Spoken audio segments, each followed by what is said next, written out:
Welcome back to the Retrain Back Pain podcast. I'm your host, Dinneen and today we're talking about inflammation. Specifically, we're talking about sugar and how sugar and inflammation can be affecting your back, and is it making your back pain worse? So let's get into it. In last week's episode, I talked a bit about inflammation. How do you know if you're inflamed? And one of the issues that I talk about is when we have a backache, when we have chronic back pain, it's really common to want stretches or exercises to help us get out of our back pain.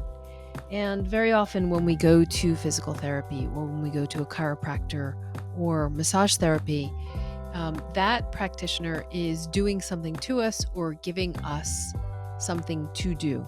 And much of that revolves around mechanistic approaches to back pain, meaning you have X, Y, Z, we're going to do this to fix it. But we're not machines, we're people. And there are lots of really interesting nutrition, diet, lifestyle, ongoing daily hacks that we can incorporate that may be helpful as part of a whole person program to help you alleviate back pain and to help you prevent flare-ups from recurring. So let's get into it here. Chances are, if your back hurts or if any other body part hurts, you've got some inflammation happening. So under normal circumstances, inflammation it's a normal, wonderful part of being a human. You get hurt or you get a cut or you get sick. And inflammation is that process by which your body sends in inflammatory proteins to sort of gather up all the offending bits and bobs and then move it on out, right? So it's a garbage in, garbage out kind of process when it's working well. The problem happens when inflammation sticks around. And inflammation can stick around for lots of reasons, but one of the things that we want to pay attention to is what's called your inflammatory load. And your inflammatory load it's how much can you take? And I make the analogy to a game of Jenga where you stack the blocks. So your inflammatory system can only handle so much.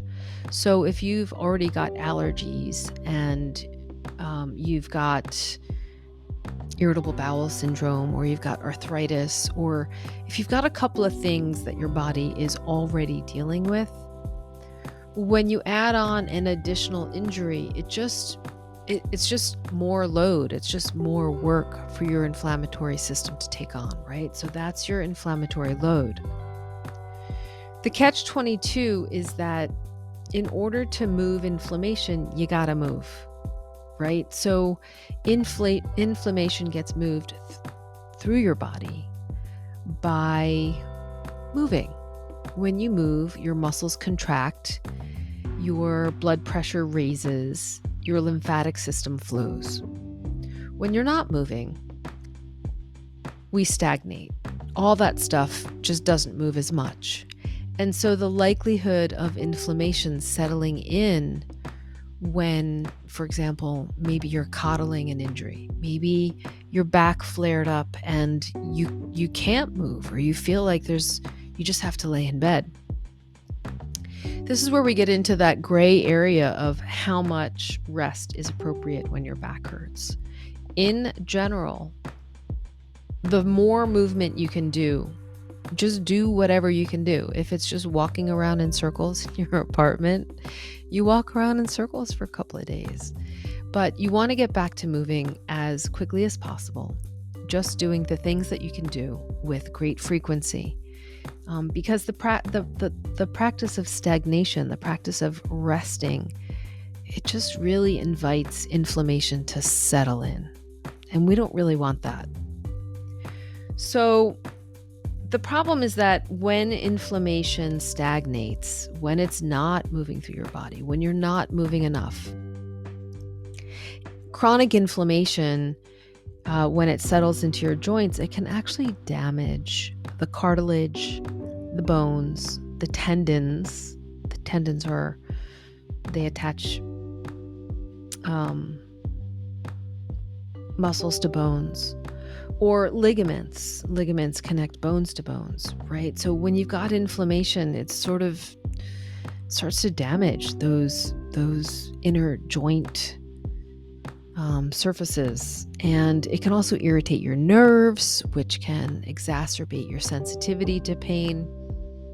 And so chronic inflammation is related to lots of symptoms like pain, swelling, stiffness. And sometimes if the inflammation sits in your joints for too long, the damage can be progressive and it can be irreversible. And that is through a study recently published through Harvard Health. So here's the good news. There are lots of things that you can do all day, every day that can help your body manage or reduce inflammation. So I think food is an interesting topic to tackle because it's not that frequently that you go see somebody about your back and they ask you about your food or how much rest you're getting. But that's important. You want to look at how much sleep are you getting? How much anxiety do you have? What foods are you eating? How inflammatory are those foods? So obviously we all respond differently to different foods. And if you were to think about it, I'm sure you can come up with a couple of foods that you eat on the regular basis that probably don't agree with you so much. Those are the foods you want to reduce or eliminate from your diet. Because we're all a little different, but you know that if a food makes you feel lethargic or foggy-brained or gassy or bloaty or constipated or gives you diarrhea or you just feel hungover from a certain food or a certain nutrition combination of foods, look at those foods first, because if you know that they don't agree with you, they are causing inflammation. There is a list of common inflammatory foods. This does not mean I'm going to give you the list, but it doesn't mean that you have to omit all of these foods from your diet forever and ever and ever. This is just the list of common inflammatory foods, and some of them may be inflammatory for you. Those foods are sugar, gluten, dairy, grains, beans, soy, eggs, nuts, seeds, nightshades, nitrates used in processed meats. Missing from this list, but I would also add, would be coffee. I think coffee is also inflammatory. And there's probably a couple other things on the list that I might be forgetting. So I'm going to choose for the rest of our time together here to talk about sugar because it's an easy target. Most of us are eating too much of it, current company included on occasion. And it really, unlike the other foods which have some nutritive value, sugar doesn't really have a ton or any nutritive value. It is a proven inflammatory agent. And we can all do with eating less of it, right? And sugar is often added to processed foods or packaged foods. So you can start by looking at anything that comes in a box or a bag or a container and assume that it might have some sugar in it.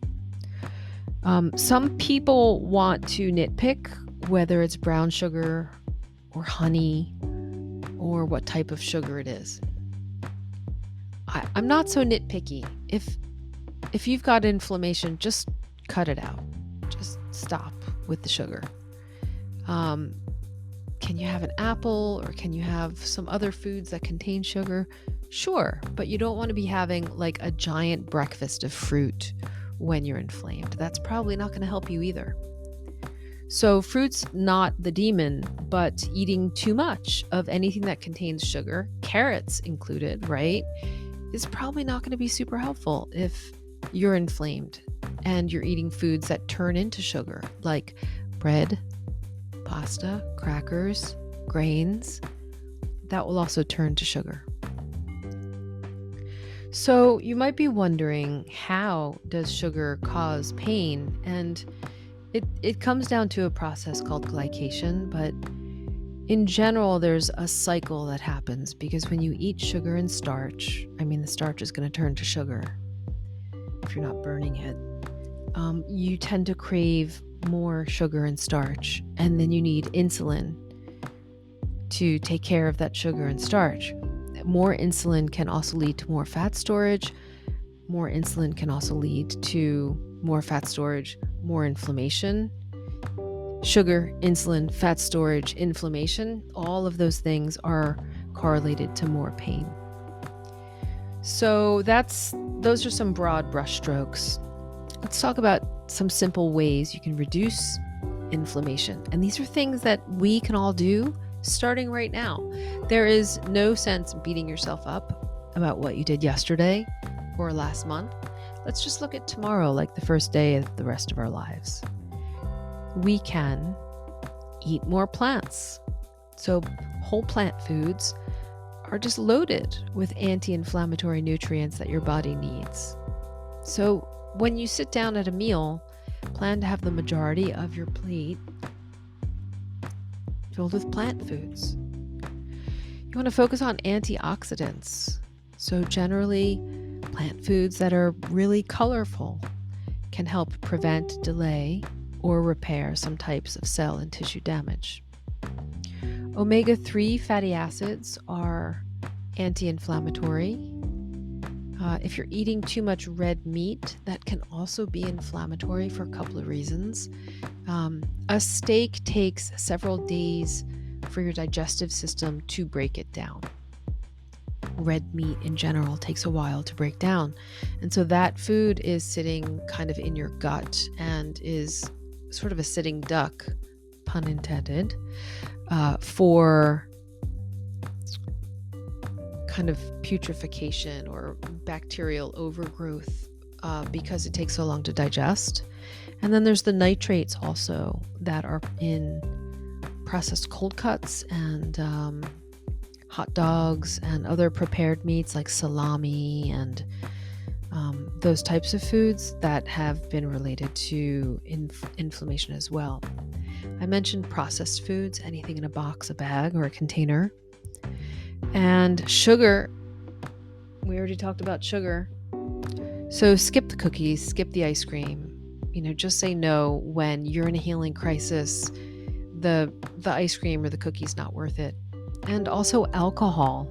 So if you're used to having a glass of wine a night or a couple of beers on the weekend, that is not helping your inflammatory load. Alcohol is just not good for you. Drinking more water, always going to help your lymphatic system, definitely going to help move inflammation. Sleeping, right? Not sleeping enough is also exacerbates the load on your inflammatory system. Don't have quite as many resources available to you to rest and recover when you're not well slept or well rested. And then we can talk about exercise here. So, obviously moving around is helpful for your lymphatic system, and your lymphatic system is key to moving inflammation. But if you're over exercising, or if you're really inflamed or really hurt and you continue to exercise through it, that can just create more inflammation and create more inflammatory load. So there's, some happy medium.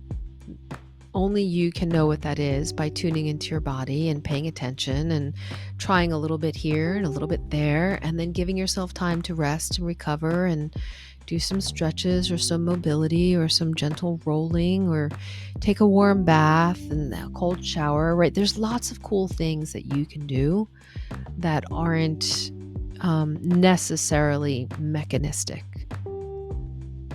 lots of cool things that you can do in your lifestyle choices that are either going to help or hurt your inflammatory processes to help your back get better.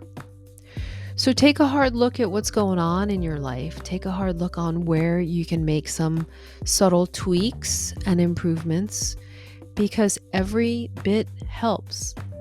It all helps. It's not just the one exercise that is going to have your back pain going away. It's a comprehensive, ongoing trial and error plan of whole person solutions. And added up, they are all going to help your body do its job to help get you better. So let's kick the sugar. If you've got any great tips or any other ideas, if I left something out on this discussion about inflammation, which I'm sure I have, but I did the best I could for now, definitely let me know. And I look forward to speaking to you again soon. If you haven't already followed me on Instagram, Facebook, and Twitter, you can find me there as Retrain Back Pain. And you'll also find on my Instagram page a central link where you can find where to go to sign up for my newsletter, and also how to put your name on the wait list for the next Retrain Back Pain Back Rehab Boss online course. Take care. Bye-bye.